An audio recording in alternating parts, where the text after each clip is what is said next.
Hola, muy buenas tardes en España, buenos días en Argentina. Lo fabuloso de hacer estos que estás leyendo en confinamiento, que estamos pudiendo conectar con autores al otro lado del océano, y hoy es con Gabriela Cabezón Cámara. Bienvenida, Gabriela, a este programa de Babelia. ¿Cómo estás? Bueno, hola Berna, buenas tardes, buen día. Estoy bastante bien, dadas las circunstancias, ¿no? Que están un poco difíciles, pero bien, dentro de todo. Bueno, Gabriela Cabezón Cámara nunca había estado con nosotros en este programa, pero es una persona que merece que la conozcamos.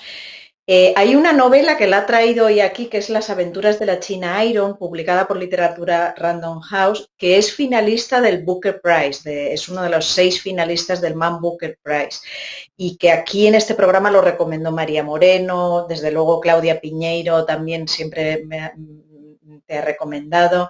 Y es una novela muy singular, muy de descubrimiento, de enamoramiento, es un descubrimiento lésbico también, y es un remedo, digamos, del viaje de Martín Fierro, el mítico viaje de Martín Fierro en Argentina. Pero quería que nos lo explicaras tú, Gaby, qué es Las aventuras de la China Iron, de dónde te surgió esta historia tan singular en que acabo ya, una niña prácticamente de 14 años, pero que ya es madre, ya lo ha hecho todo en la vida, aprovecha y se fuga de sus miserias con una inglesa que pasa en carromato, en carruaje y con su perro y se lanzan a un viaje muy singular. Cuéntanos, ¿de dónde te surgió esta historia? Eh, Mira, me surgió de una manera muy curiosa. Me habían dado una beca en la Universidad de Berkeley, California, para ser escritora residente, que es una situación muy agradable y bonita, por cierto. Y yo estaba ahí en Berkeley con esos árboles que me volvían loca de amor, esos parques, las ardillas en todas partes. También había descubierto el Pinot Noir, estaba de muy buen humor y leyendo mucha literatura gauchesca, porque la única contraprestación que yo tenía que hacer era dar un taller de escritura creativa en la facultad, de la universidad, y se me ocurrió narrativa en verso, que en mi país es gauchesca. Entonces leí muchísima y estaba muy feliz y frecuentando el Pinot Noir, que era un descubrimiento nuevo y también me hacía feliz. Y un día me di cuenta de algo que es obvio, pero viste cuando algo se te hace como carne, ya pasa de saber. La gauchesca, nunca hay una perspectiva mujer. Entonces pensé, qué divertido eh, escribir una perspectiva de una chica.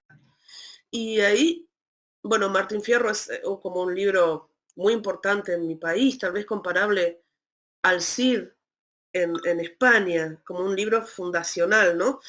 Y entonces decidí que fuera la esposa de Martín Fierro, que apenas aparece, no siquiera tiene nombre. China es como se le decía a todas las mujeres en el campo en esa época. Em, y ahí, al principio del Martín Fierro, hay un inglés al que el ejército se lleva por error, junto a Martín Fierro. Entonces me pregunté qué habría sido de la inglesa. Y bueno, ahí se me ocurrió que la china, que era muy joven, que ya era madre, como bien dijiste, que no tenía ni siquiera una idea de la opresión que había en su vida, porque no conocía que hubiera otras formas de vida, pero cuando se va Fierro, ella se encuentra con un cachorrito y lo ve jugando y brillando ahí en la luz y se da cuenta de que ella quiere algo así para ella, una vida de juego y alegría y brillo y decide irse.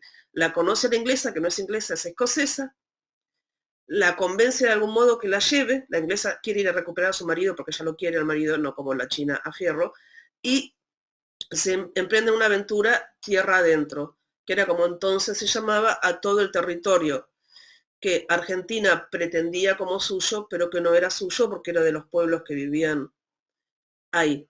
Y lo que cuenta la novela de Hernández, Martín Fierro, es parte de cómo Argentina conquista esa tierra, ya sabemos a qué precio, ¿no? Masacre, genocidio, esclavización, opresión y humillación del gaucho. Pero lo que yo pensaba mientras me ponía a escribir esta novela, que me daba mucha alegría la idea, una sensación de mucha vitalidad, era yo no quiero que este personaje, esta china, tenga la vida de desgracias y opresión y horror que tuvo Martín Fierro. Y bueno, para que ella no tuviera esa vida horrorosa, también la consolidación nacional tenía que ser otra, el relato tenía que ser otro. Por otra parte, una cosa que me gustó mucho de escribir esta novela, además de las aventuras y las peripecias y el descubrimiento del amor, es describir la naturaleza, ¿no? Describirla en la plenitud y belleza, una belleza excéntrica, porque es un poco como un desierto de pastizales, era la Pampa. Una belleza de esas que necesitas permanecer para poder apreciar, ¿no? Pero bueno, me hizo a mí muy feliz describir a la naturaleza en su plenitud antes de que, bueno, la convirtieran en la inmunda y envenenada factoría de soja que soy, la llanura argentina. Aún así, todavía es muy hermosa. Em, y me gustó mucho tratar de describir el mundo que iba viendo la China, porque ella veía todo como por primera vez, casi como si fuera recién nacida, pero ya con edad de poder contarlo. Entonces, los objetos tienen superficie, textura, colores, aromas, todas cosas que normalmente no vemos porque ya las venimos viendo hace mucho, ¿no? Pero ella las ve por primera vez. Sí, sí, sí, se ve ese paisaje de ríos desbordados, de manadas de vacas, de animales. Es un libro para aprender vocabulario, por lo menos a los españoles, porque desde luego yo me anoto un montón de animales que ni conocía y es muy exuberante, tanto el paisaje que describes como tu forma narrativa. Bueno, aquí venimos a hablar de otros libros también y nos tienes una lista muy interesante de libros para recomendar a nuestros seguidores y querías empezar por Todos los hermosos caballos de Cormac McCarthy. Cuéntanos qué te ha llevado a elegir este. Bueno, justamente, bueno, es una novela maravillosa como todas las de él. Quizás de las de él es la que a mí más me gusta. Es una novela en la que cuenta un viaje del sur de los Estados Unidos a México.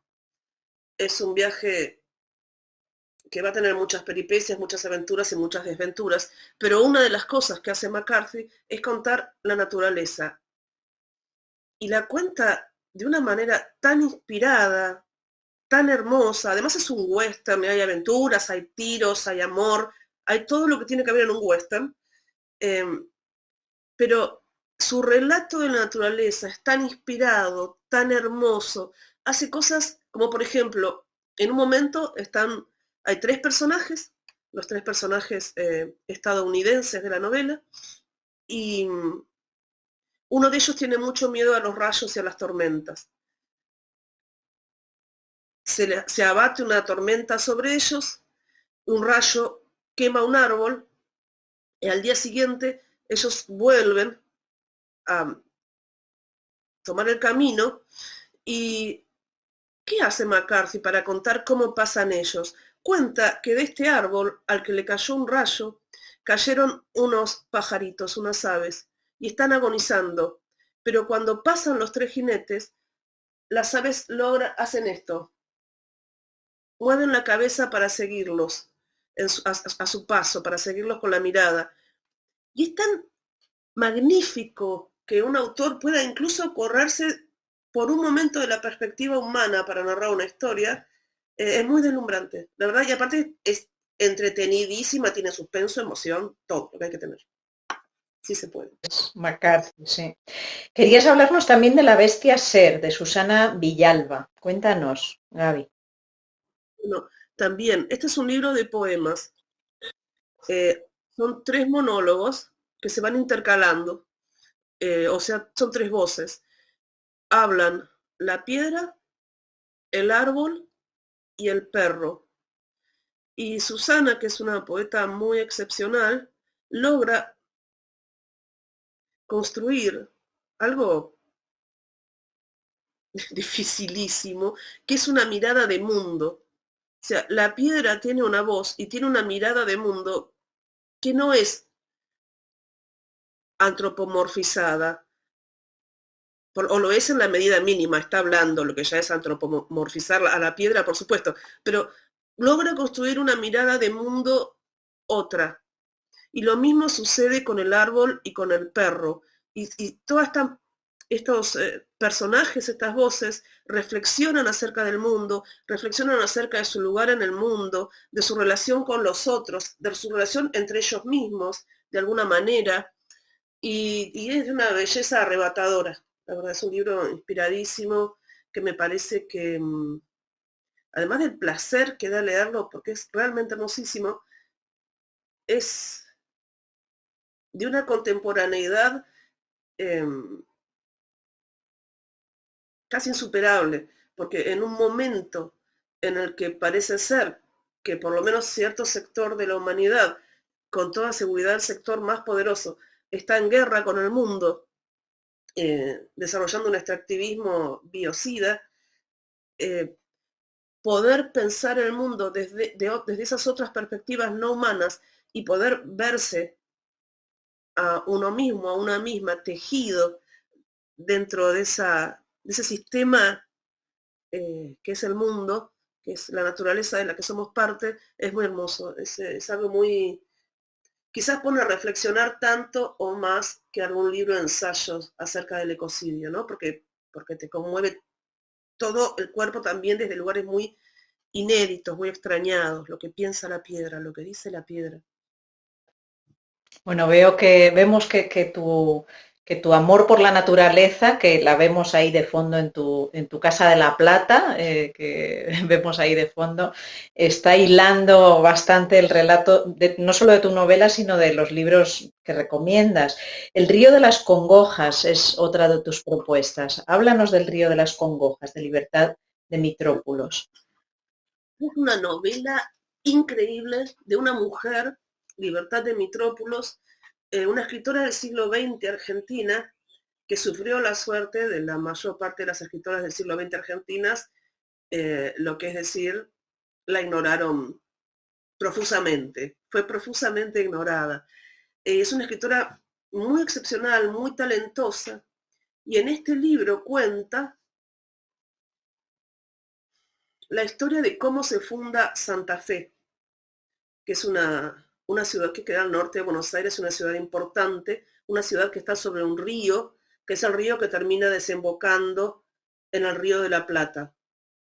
Es ese río que se remontó durante la conquista en busca de El Dorado y todos esos mitos que al fin y al cabo, y de alguna manera, no eran tan míticos, ¿no? Porque oro se encontró mucho. Y cuenta esta fundación, cuenta las tensiones del líder español, que si mal no recuerdo ahora era Garay, que es un hombre, bueno, un conquistador en todo sentido. Las personas que viven ahí, que ya son nacidas acá, que son mestizas, la mujer que lo ama, la otra mujer que lo ama, y todo esto con una prosa torrencial, una prosa que fluye, fluye, fluye, así como un gran río, como el mismo Paraná que está al borde de la ciudad, y, es un libro que participa de la historia de la fundación de países como el mío, de una manera, como trabajando su materia mítica, ¿no? El conquistador, la bestia, el violador, los mestizos con ese lugar que no saben a dónde pertenecen ni para dónde ir, los indios que atacan, la mujer que está completamente loca de amor por él, pero a la vez tiene sus propias causas y se da cuenta de hasta dónde su amor por él la lleva a traicionarse a sí misma, lo que va sucediendo en la competencia de las ciudades, porque Santa Fe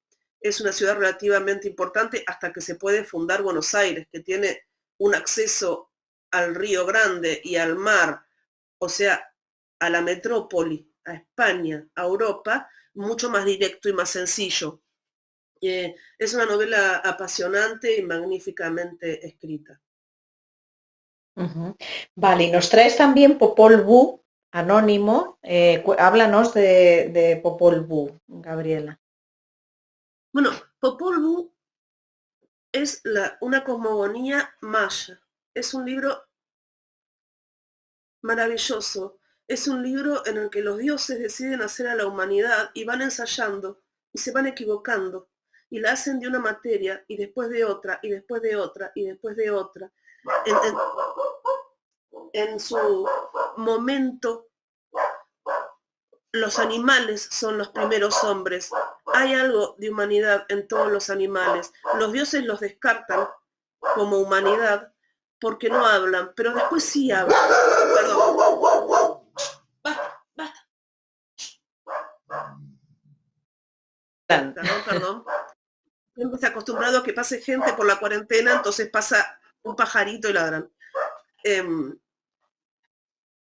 Entonces decía, sí, hay una humanidad en todos los seres y hay participación de los animales en las diversas creaciones de los hombres, o sea, en las diversas oportunidades en que los hombres y las mujeres son creados.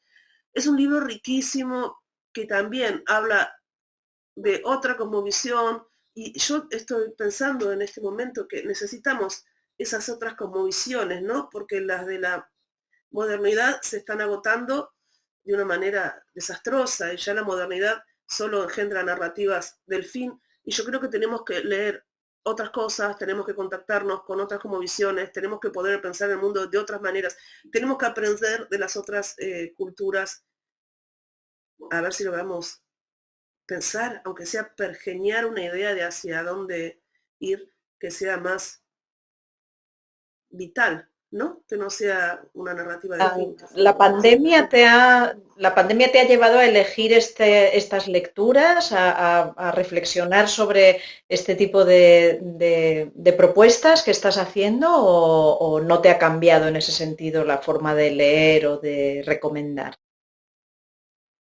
No me ha cambiado. Quizás le ha puesto un poco más de énfasis. Lo que sí me hizo la pandemia es complicarme la posibilidad de concentrarme. Eh, em, pero con este tipo, con estos libros en particular, lo logro. Los estuve releyendo a todos, entre otros, pero no. En todo caso, la pandemia parece una especie de confirmación de que estas preocupaciones y estas inquietudes no son una locura, ¿no? Parecen tener sentido. Por último, nos querías hablar de la vida de las plantas, de nuevo la naturaleza, de Manuel Cocha. Cuéntanos sobre la vida de las plantas. Es cierto, ahora que lo decís estoy mucho con el tema de la naturaleza, ¿no? La vida de las plantas es un libro de un filósofo italiano, bellísimo. Uno diría, es ensayo filosófico, es una mezcla de ensayo filosófico con poesía. Realmente él trabaja con encadenaciones lógicas, pero también trabaja armando imágenes de mucha belleza. Les voy a decir una imagen sola, para que el libro es muy breve, para que puedan aprovechar el resto sin que nadie se las adelante. Él dice que los árboles, que son el único ser que vive en el planeta, que no mata de ninguna manera a otro para vivir, que toma su alimento de la tierra, del agua y del sol, y de alguna manera en ese contacto con el agua y con el sol crean la atmósfera en la que vivimos, o sea, crean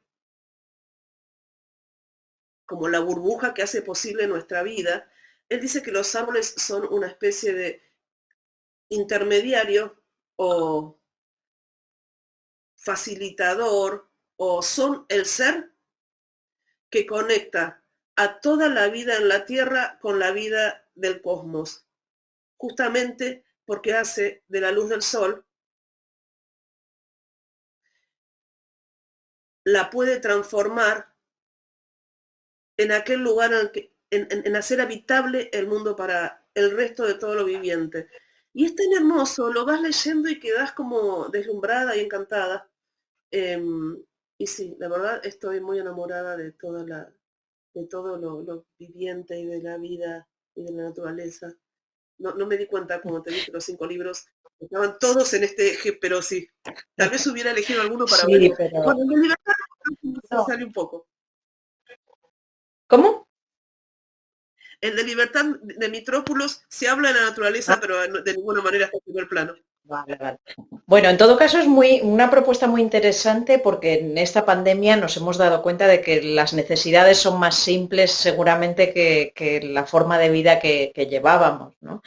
Bueno, muchas gracias por todos estos consejos. Desde luego yo algunos no los conocía y vamos a ir a por ellos. Y sobre todo te deseo muchísima suerte con Las aventuras de la China Iron. A vosotros, nuestros seguidores, nuestros oyentes, lectores, os recomiendo enormemente esta novela. Ojalá tengas suerte en ese premio con nombre de hombre, por cierto, Man Booker Prize, cuando escribes de mujeres y eres una mujer. Pero bueno, sobre todo que tengas mucha suerte con este libro y con tu literatura y muchas gracias a todos y gracias a Gabriela. Chao. Bernard, muchísimas gracias a vos y gracias a todos.